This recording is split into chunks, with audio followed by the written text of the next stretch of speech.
The notion that a leader from Africa would rebel against the Western countries, diminishing their influence and expelling them, was unimaginable. Recently, Burkina Faso's president, Ibrahim Traore, declared full war on the Western powers. That is, by his agreements and actions, he is directly threatening Western powers. These actions serve as a sort of threshold for the West. Furthermore, any African leader who defies them would either be replaced or killed. But because Ibrahim Traore accomplished something unexpected for the West, the plots and murderous schemes fell through. What specifically did Ibrahim Traore do? Let's find out more about that in this video. Amid growing tensions with Western countries, North Korea has reportedly taken the initiative to show support for Burkina Faso President Captain Ibrahim Traore in a stunning geopolitical turn.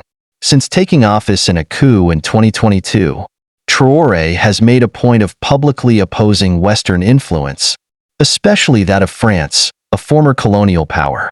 West African strategic alliances have changed as a result of his audacious choices to link Burkina Faso with other superpowers, such as Russia and now maybe North Korea. The backing from North Korea coincides with Traore's increasing defiance of Western meddling.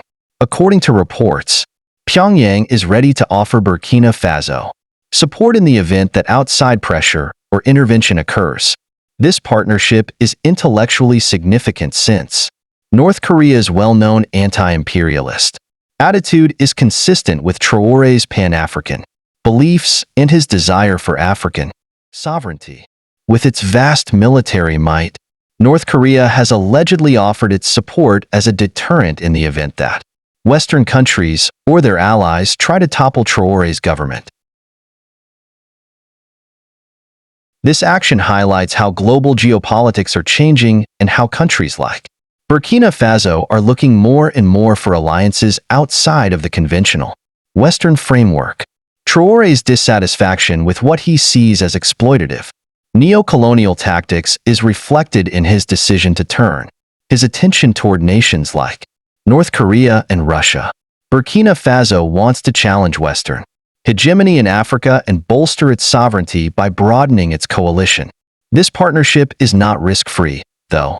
Western governments may scrutinize and impose restrictions on a partnership with North Korea, a country subject to severe international sanctions. Furthermore, it might exacerbate already existing tensions in West Africa, a region already beset by insurgencies and instability.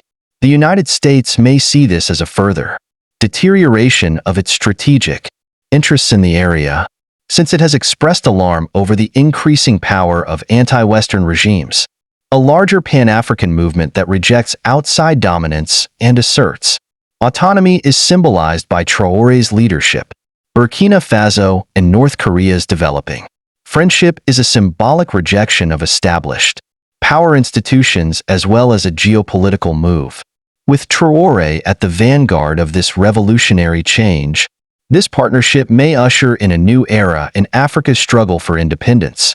The Western elites did not want African leaders to cross the boundary, and Ibrahim Traore was the first to do so. He then assumed control of it, which infuriated the West. His approach is excellent.